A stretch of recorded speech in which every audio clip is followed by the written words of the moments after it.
This is the Ask Faleskini podcast, where the modern economy is discussed from a skeptic's perspective. Mr. Faleskini helps you distinguish what is sustainable in our economy and what isn't. Not everything that glitters is gold, and not all mud is dirty. The podcaster Mr. Faleskini provides no-nonsense advice. He had it all, lost it all, went bankrupt multiple times, and is now attempting to come back from zero with sustainable growth. There are numerous coaches and preachers on the internet that preach about positive thinking and how life is all roses if you just care to see it that way. Well, Mr. Faleskini is definitely not one of them. We recommend you ask Faleskini to keep it real. He discusses the darker side of the current economic reality, the side that's more important for your personal and business finance. His first intention is to help you keep what you already have. Not to be a complete party pooper, Mr. Faleskini will also hint at the earning opportunities in the economy today. In order to please the almighty algorithm, please like, share, and subscribe. And now it's time to start taking notes. The mic goes to the podcaster, the one and only Mr. Faleskini. Welcome to the Ask Faleskini podcast with a guest.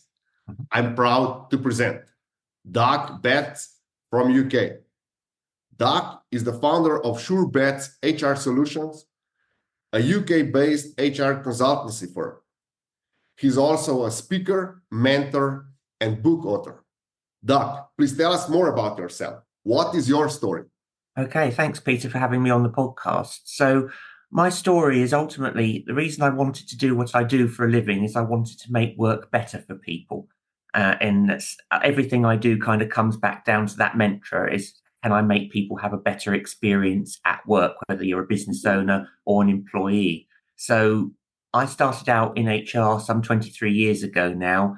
I started out in the public sector, had some really interesting experiences there, which a lot of them have shaped the way I think and deal with things now, mainly as an act of rebellion against a lot of them, if I'm honest. And even back then, it just gave me a sort of thought about actually work can be better than this if people are willing to let it happen and give consideration to not just doing things the way they've always been done. So I kind of went generalist, spent 20 years of my life in different jobs, working my way up to HR director level. And then the pandemic changed my entire mentality about what I did. And it made me decide to take the little sideline I'd been doing in addition to my HR director's day job into something full time, because I found I quite like being self-employed and helping lots of different businesses rather than just focusing on one. So yeah, in a bit of a nutshell, that's my story today. Thank you very much. And I see you have a variety of different experiences in different sectors, and you're now an entrepreneur. Mm-hmm. I saw on your webpage that you're also a mentor to entrepreneurs, and you help them develop their business, and you also offer services for entrepreneurs as for the HR related services. So I'll go right into it. What is most intriguing for me? Mm-hmm. Everyone is talking about this new generation, millennials, and the generation behind them, that they are completely different than baby boomers and Generation X that we learned about in school. So how do this new generation differ? What are the main differences between the old generations and the new ones? And where should entrepreneurs pay most attention? What are the details that are really make or break in this generation? Okay, so it's an interesting question, and one that I've got lots of fun experiences of working with and trying to help people solve. The most important thing for an entrepreneur, small business owner to think about is how to keep different generations in their workplace happy, because they will all want different things. But fundamentally, you've all got to have the same mission, vision, and values that you're working towards a common goal in your business. And if you're not communicating that clearly to your team, then that's your problem, and that's something you need to change and do differently. However, if we break it down into the generations, I think the biggest change is technology, because obviously it's enabled people to work in a different way that wasn't even possible 20-something years ago. And just to use an example of the pandemic, we were pretty much all able to use our laptops at home and access all our files and do everything overnight remotely.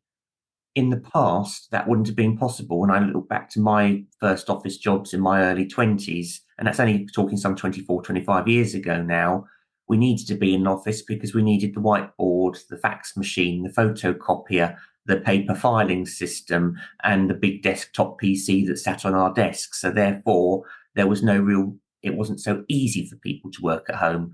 Whereas now it's much easier for people to work from anywhere and be flexible. And that's completely scared people who have been used to coming into the workplace and doing that for years, because they now have to trust people to work in different ways. I think in the past, there was a notion of a job for life, which definitely doesn't exist anymore. And you do have the older generation. I don't want to generalize either, because there's different sort of mentalities across the generations as well. But the older generation would be used to coming in, doing a job, going home again. Perhaps staying with one company for a long time and showing some loyalty towards it in the hope they will get promotions naturally as time went on. It is very different now. For Gen Z and the millennials, Gen Y, there is more of a desire to see a career path early on, and that's what I've helped a lot of organizations design, so that people are more likely to stay put for a bit longer if they can see they can actually go somewhere. Otherwise, now you'll find the younger generations, if they're not getting what they want out of a workplace, they will look quite quickly to move on somewhere else. And there's different factors that motivate them to do it. And it's not always about money either. It can just be about the employee experience and how much they're empowered to solve problems and to do their best work. Okay. How important is continuous education right now in the workplace? And how should small companies be organizing that? Because we know for large companies, easy, they make a department to educate, and they can hire best, let's say, consultants and all this stuff. But how should small companies go about it? How should they offer continuous education to their workforce, regardless if they're just, let's say, 3 or 4 people company? Okay. So first of all, to answer the first bit of the question, continuous education is really important for everybody, because as somebody once said to me, if you don't move forwards and you stand still, you actually go backwards. So whether you're a business owner or whether you're in a more junior level in an organization, and even if you've got no desire to want to progress to another role, you still need to keep your knowledge up to date of your sector, what's going on around you, and also how work is changing and making sure that you're moving with the times. So yes, education plays a big part in that, but it's important, as you say, for small businesses, they might not have their own internal training department, but it's to, first of all, consider exactly what training people need to progress in their roles. So you could come up with a training plan, you could do a skills gap analysis. So there's lots of different techniques and tools that you can use, and I've worked with businesses to help them identify what some of those things are. And then the second point is really then, once you've got that, is to invest wisely. So, for example, you wouldn't put people on a leadership training program that you just throw some money at them to sit in a classroom for a day and to learn lots of theory. You would want something that's really bespoke to that organization, with a trainer and facilitator who gets the culture, the setup, some of the issues that are faced, and then can make that training really relevant to that particular organization. So I think that's the first thing. And secondly, it's about using lots of different training methods as well. So it's not just about classroom-based learning or e-learning. It can be a mixture of different types. It could be learning from your colleagues. It could be doing bite-sized learning. It could be having coaching and mentoring programs in the workplace, just to give people different styles, because we all learn in different ways, and some people learn better through doing. And it's also quite a normal thing to say people learn more through their mistakes than the things they get right. So also you need good supportive people leaders and line managers in a business who will allow people to make mistakes and errors within a certain range, not something that's catastrophic, of course, but something that will at least give them the power to learn things and to grow. But they can also be pulled back from the brink if they need to be pushed in the right direction. So there's all of those different factors that have to be considered. Okay, thank you for that insight. I would also like to know your take on certification. Right now, if we check on the internet, there is certificate for everything. and for everyone. What's your take on this certification? Should people and company get involved in all these certification processes? Should it make it an integral part of, let's say, growing the knowledge base and experience base? How should small companies and then mid-sized companies go about all this certification, and how important is certification for employees as to regards if they would swap a job? How would that help them? I think it's really what gets the best results. So when you look at certificates, yes, you can get certified online. Yes, you can do courses, you can have a certificate. But it's more about, is the learning credible? Is it going to help make you a better employee, a better leader? Is it going to help the business grow? I think those are the questions to ask. Obviously, in some areas, you need a qualification to remain legal, which is the main thing. But for others, it's about finding the right coach or the right trainer or the right provider that can actually get the results you need and will inspire people. And I know I've sat in masterminds where there's coaches who most people love. I don't, and that's fine. That's normal. We know if you're choosing that sort of personal learning, you're going for somebody's personality type rather than a certification. But I think also there is no real substitute for experience as well. So sometimes that is more important than a qualification. If you're good at academic study and you know you can achieve a certain level, yes, you can have the piece of paper. Does it make you any good at your job? I don't think so. I think actually you learn more from experience. So to answer your question about small businesses and how they cope with certification, I think it can get overwhelming if you're not careful. So my view on it would be that you need to consider carefully what you actually need to be legal and prioritize on those. For everything else in terms of learning, you can look at whether a course is been verified and in terms of continuous professional development, and it counts towards that, but also on the reputation of the trainer, the mentor, the coach, whoever you're bringing in, as to whether it can get results. And then you also have to then tie that up with your own culture, as in, is it supportive enough to help people to learn and grow and develop? Because there's no point with the best training program if you don't get the bosses in the business that back that up. So I think, for small businesses, it's look at the budget carefully, look at compliance first, but then look at results as well. Thank you. We touch on education. I would like to know your point of view about motivation. There is a lot of motivators going on, and they offer their services to entrepreneurs and small business owners, that they will help them motivate their workers to work better and to achieve higher goals. What's your take on the motivators? Can the motivators be outsourced? That's a very good question. I don't think they can be completely outsourced. It comes back down to having good line managers who can motivate their teams and know how to do it. There are certain functions of a line manager that should never be outsourced to other people. And as an HR person, I often say, I'm not going to have the difficult conversations on your behalf. You actually need to do that. I'll coach you in how to have them and the right things to say, but you need to own it. And I think the manager still needs to own it as well, because that team will be demotivated quicker by having a bad manager more than anything else.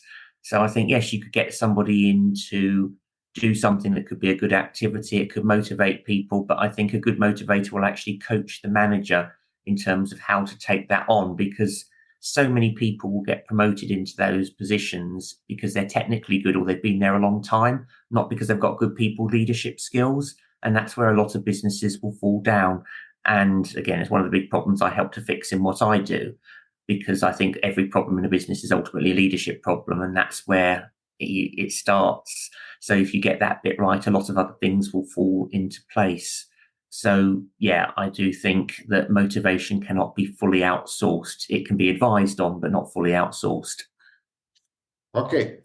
Do you think that in the same environment, if the leader gets, let's say, a really good coach on motivation, can they introduce new methods of motivation with the existing team? Is that possible? Isn't there this, let's say,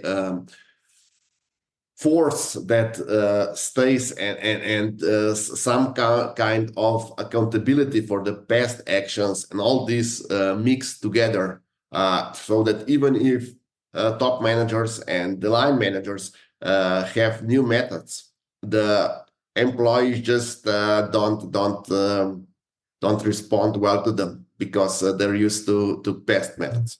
So this is all about motivating through change. And obviously things will constantly change at work, whether you like it or not. And the best leaders will inspire people to come on that journey with them. And so the way of doing that is you really have to get people to buy in on the change and make them feel like they're involved in it. I mean, ultimately, businesses aren't democracies. You don't vote for your leaders. And it's not that everybody has to have a say before a decision is made. Sometimes a decision can be made from the top, and it has to be. But there's times, particularly when you're selling change, that you need to get the team on board. And the best way a leader can do that, if they're trying to introduce new methods of working, is to do trials, do tests, do consultations, get the team involved so that they do feel that they're having some input on it, and also not being afraid to abandon some of them if they find they don't work as well as expected, but to also focus on the pain points for the team as well as to why the current method doesn't work and needs to change. And sometimes actually you can get the team involved in that. And this is about empowering employees to have an opinion, to put ideas forward. And something I've done with clients, which has worked well in the past, is you have a ban the stupid rule competition. So it's where you get people on the front line who have to work with things that could have worked brilliantly 5 years ago, but are now no longer fit for purpose, to actually step back and question, well, why are we actually doing something in a certain way? And then that will in turn inspire the leaders to make a change. And it's a quick win. You've got the team on board. You've got a new way of working. It's come from the team and it makes their lives easier. And usually you have to sell change on the fact it will make somebody's life easier. Okay, so I think that is the most important premise of the change, is that life becomes easier and company become, even if the life is easier for the employees, the company becomes more efficient. I think these are the two main goals of the change, or should be. And now I would like to address the elephant in the room, and that is AI. Yes. How you see AI stepping in the companies? How many tasks or jobs can actually be taken over by AI today, and how many do you believe it will be taken over in the future? And how will this influence the development of human resources as such? I think it's a good question, because jobs will inevitably change. There'll be lots of jobs which are in existence now that won't be needed in the future because of AI. And I think, as I've watched or listened to podcasts on the subject, there are people who will say that AI now is only going to improve and get more sophisticated compared to what it is at the moment. I mean, at the moment, I can still tell if something's been written by AI or written by a human. But I think probably give it a few more years, that will change, and it will be harder to tell as it gets more subtle and it acquires knowledge. And I can see why people would be scared of that kind of change, because it's massive. And I've wrote a little bit in my book about it. And I think the best thing people leaders can do now is, rather than stick their fingers in their ears and pretend it doesn't exist, is to actually look at how it can make life easier now, and to give consideration to what jobs they will need in the future versus now, and to be prepared for that, and to make sure that people have got the right skill sets to do them. Because I think in society, it could potentially change things quite considerably, because you might not need as many people in the workplace, or you might need them to do a different type of job. You might need the education system to change so that people are educated and learn different skills to the ones that they're doing at the moment. So there's all sorts of implications, and I think only time will ultimately tell. My view is there are some things that will never be able to be done by AI as successfully as human to human. So that could be doing training where you interact and you have group discussions around topics. It could be around having a motivational conversation with one, or having a human-to-human conversation, because people like to feel that connection. And if you take the difference of having a conversation with a human over Zoom versus doing it in real life, there's a lot of benefits to still doing it in real life. So applying that principle to AI, I don't see it changing in that way. There'll be human-to-human contact needed, but it's about getting the right skill sets in place now, and also thinking what can be automated, because there's still lots of painful low-level jobs out there that could be automated and work very well.